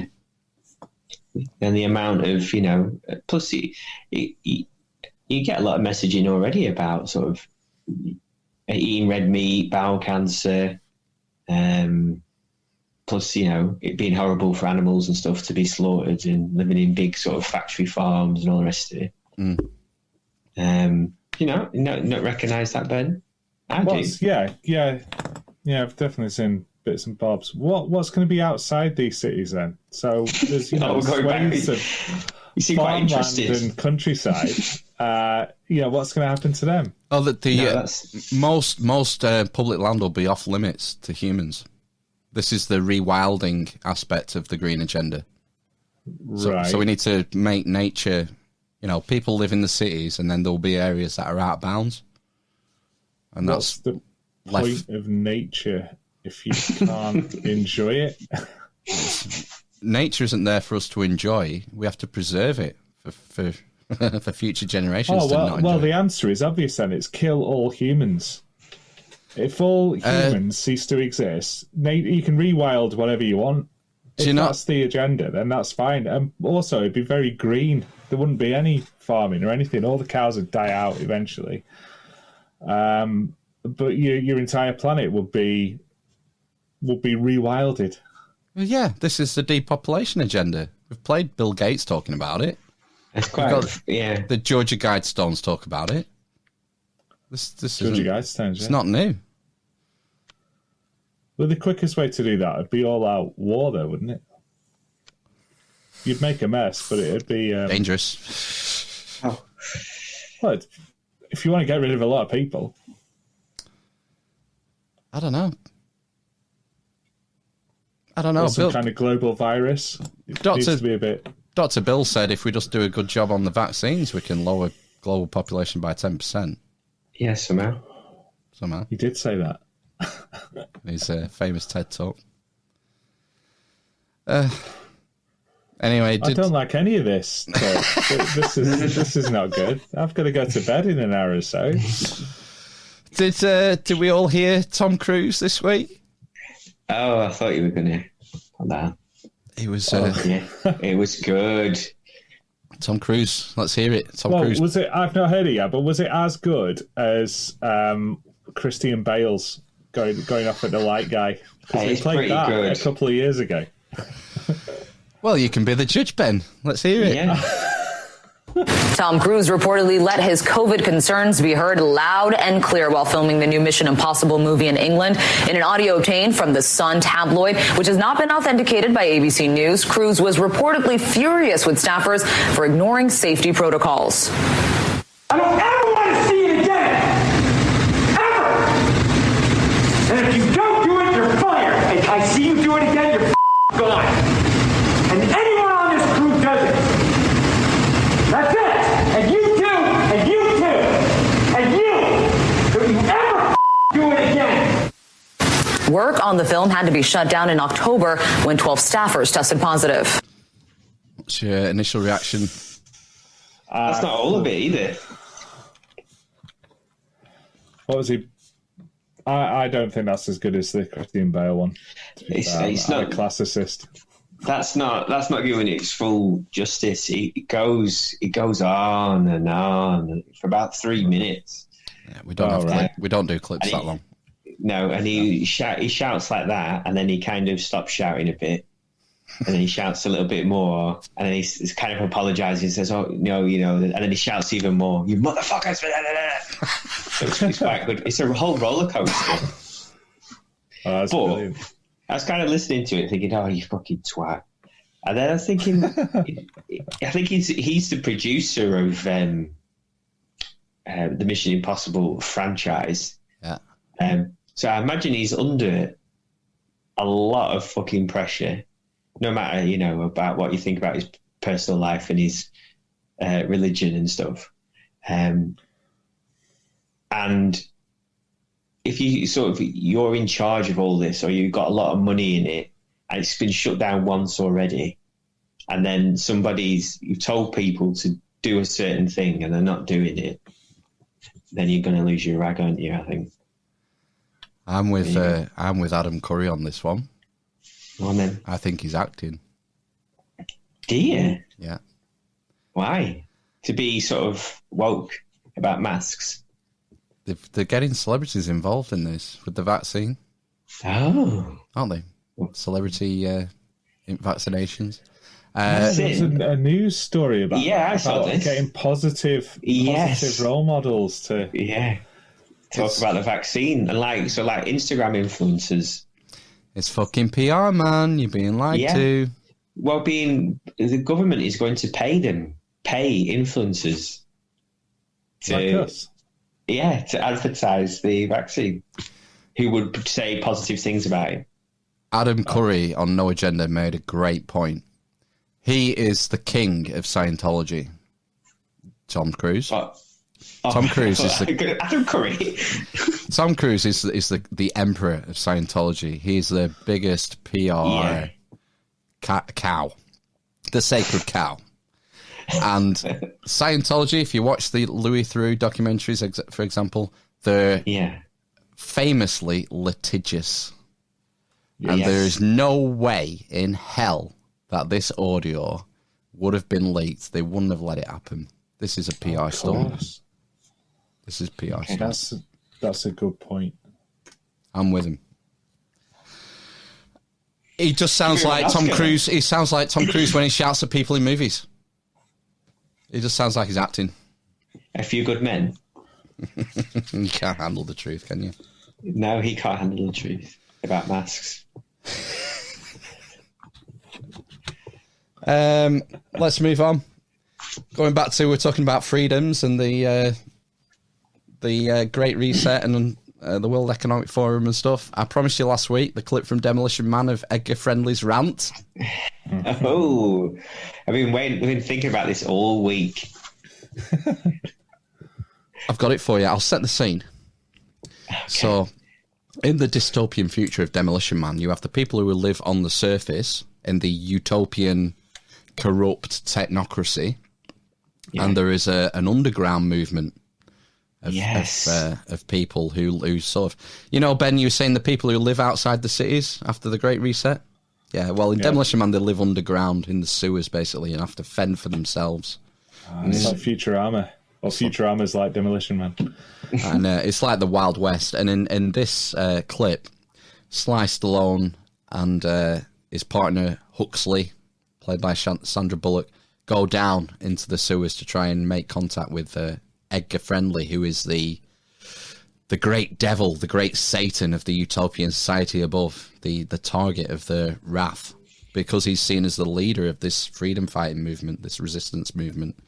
And this is the clip, the interaction that they have when they first meet. I guess you weren't part of the Cocteau plan. So Cocteau is the technocratic. He's the Klaus Schwab, if you like, of Demolition Man, the guy who's taken over and installed all these rules. You can't... Salt is illegal because it's bad for you. They have the verbal moralities code where you can't swear without getting a fine. Greed, deception, abuse of power, that's no plan. That's why everybody's down here? You got that right. See, according to Cocteau's plan, I'm the enemy. Because I like to think. I like to read. I'm into freedom of speech and freedom of choice. I'm the kind of guy who likes to sit in a greasy spoon and wonder, gee, should I have the T-bone steak or the jumbo rack of barbecue ribs with the side order gravy fries? I want high cholesterol. I want to eat bacon and butter and buckets of cheese, okay? I want to smoke a Cuban cigar the size of Cincinnati in the non-smoking section. I want to run through the streets naked with green jello all over my body reading Playboy magazine. Why? Because I suddenly might feel the need to, okay, pal? I've seen the future. You know what it is? It's a 47-year-old virgin sitting around in his beige pajamas drinking a banana broccoli shake singing, I'm an Oscar Mayer wiener. You live up top, you live Cocteau's way. What he wants, when he wants, how he wants. Your other choice, come down here, maybe starve to death. That's it. That's the Great Reset. Okay. You'll be starving to death in the countryside, man. Yeah. Me and Phil will be loaded up in the city. In our beige pajamas. In our beige pajamas. And all the society, like the people walking around above the surface, they have like all the clothes are pastel coloured. There's like no expression. You won't wear like a funny T-shirt. Everything's uniform, pastel-y, free flowing. You can't tell. There's no sort of genderization in the clothing. It's sort of what's the word? Androgynous. Androgynous. Yeah. I thought you were going to say communist. Same thing. Yeah. Same thing, but yeah. Yeah, Chairman Mao. Yeah. What did he all get issued after the Cultural Revolution? They all wear the what do you call overalls or something? Is that something like that? Party uniform. I don't know. Yeah, there's something like that, wasn't there? Anyway, continue. I've got an old clip here from 2016. Which I feel is just as relevant today as when it was said. And then this is Denzel Washington talking about fake news and the press in general. Because there was a story going around, bear in mind this is 2016, there was a story going around that Denzel had switched allegiance from Hillary to Trump. And this poor reporter on the red carpet gets a bit more than she bargains for when she asks him about it. But it's a great clip. There's been a lot of buzz about this fake news.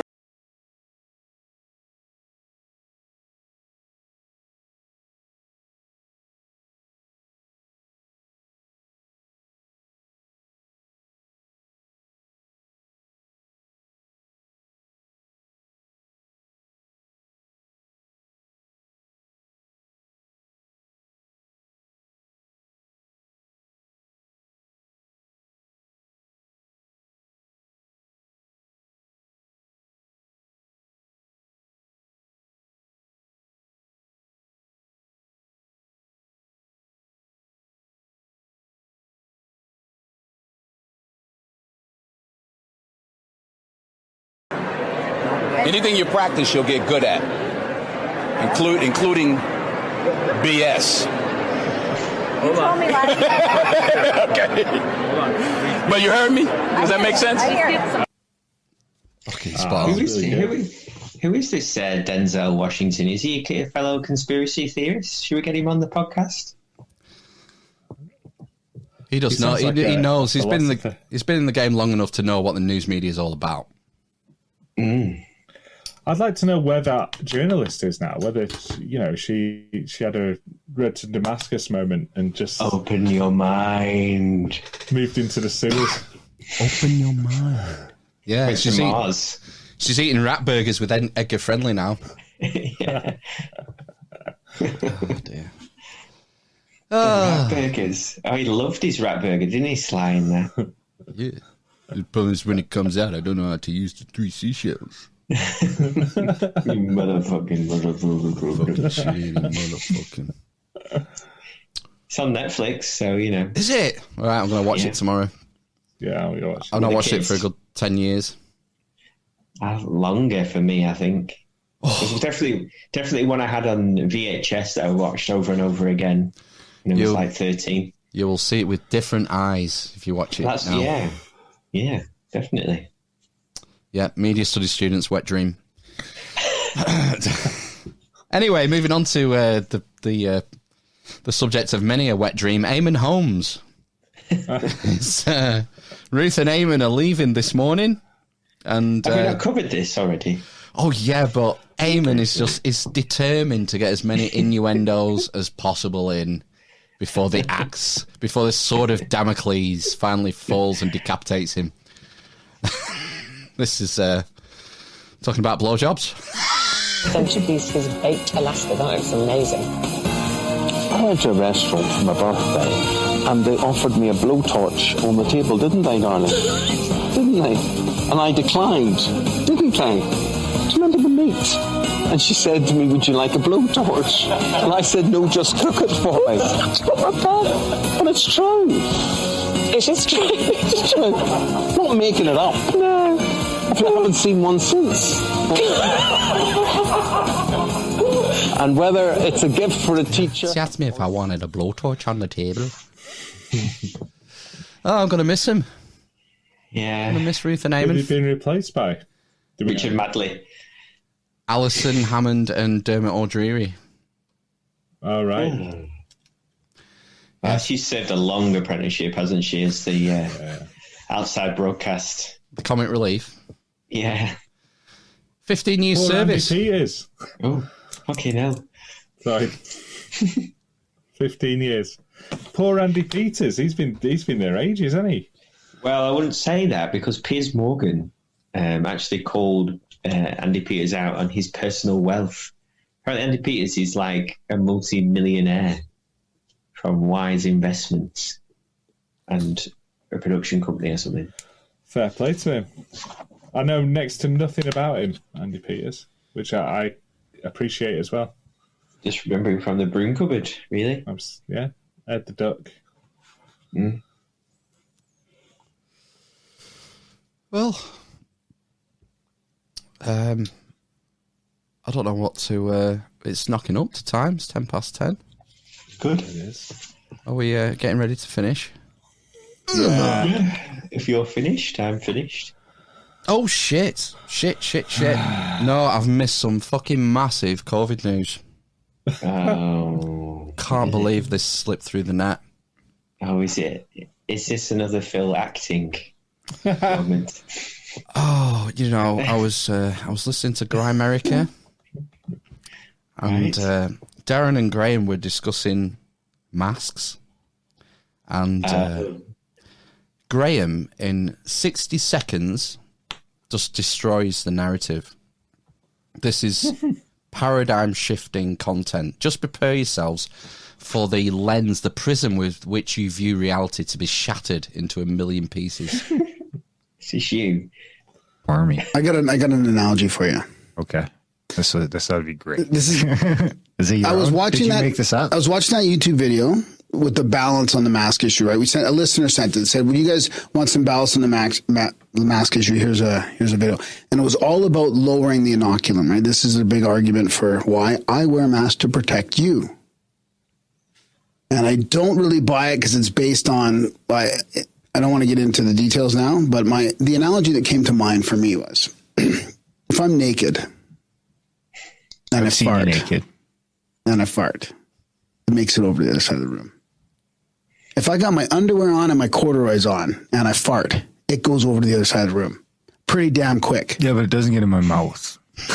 It doesn't get in your mouth if I'm naked. Yeah. No, it doesn't. There's a better chance. No. Yeah, there's a better chance. Not unless you're right there. Yeah, well, I'm right here. No, I mean like right there. I mean, it's not going to... The underwear and the corduroy jeans don't stop it from getting to the other side of the room. That's a terrible analogy. Why? You go with the fart. Right, here comes the science bit. Breathe out your mask. It's got the Brownian motion. So what? There's a motion that particles have, right? It squeezes through your mask, and it stays in the air. Just like a fart squeezing through your jeans? Yeah. I wonder if it's worse if you have like tighty whities. Because it's maybe pressurized. Yeah, exactly. And more Brownian motion. It just lingers around for longer. Or it goes farther. We could really get we should do a GoFundMe. There you are. Just destroyed it. Oh, man. The masks don't work. How come you can smell a fart?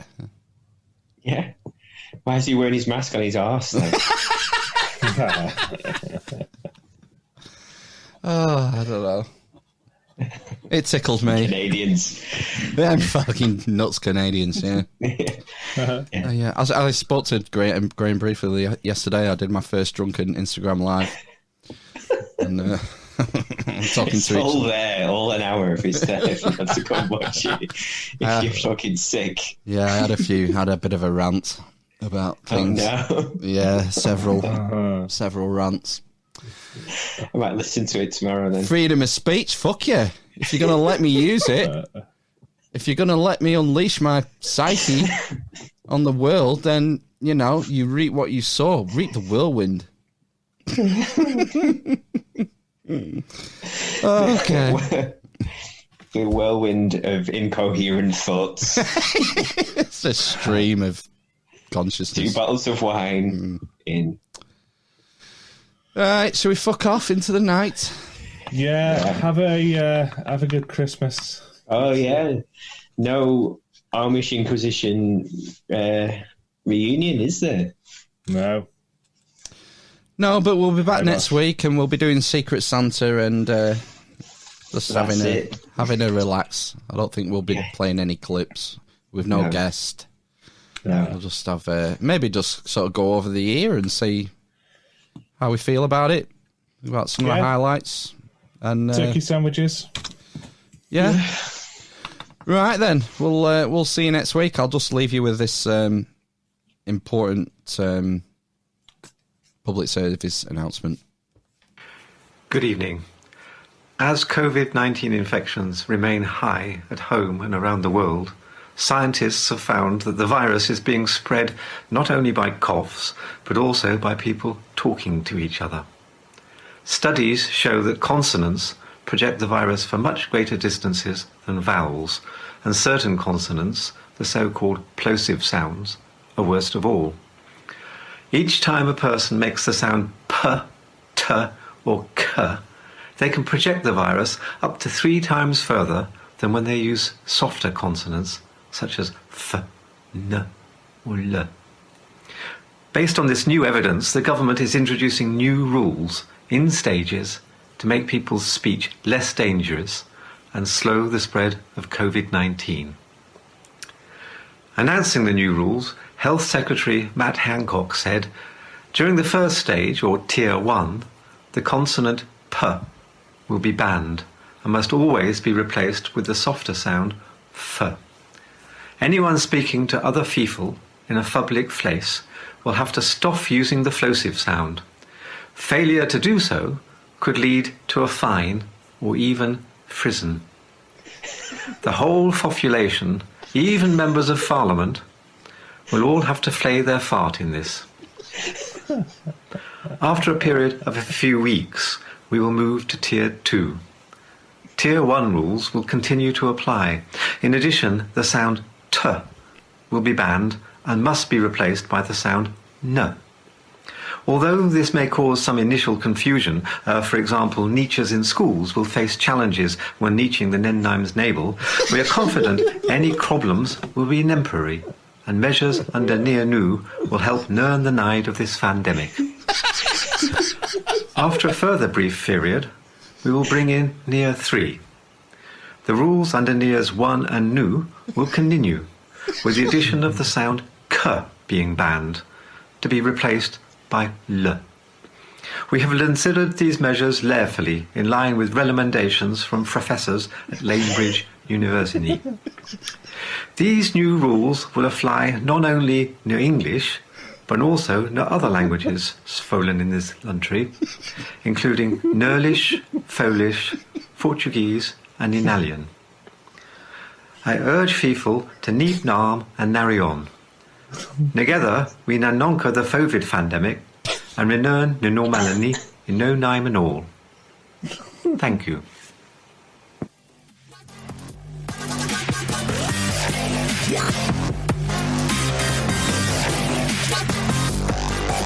Delightful! Yeah! He's a homophobe and he's a misogynist. Fucking vegan. I think you're hitting the point, Phil. You're a lime dog-faced pony soldier. Oh, my. Mr. Peter Bone! Like a judgment day and terminating. More like... Execute order 69, dudes!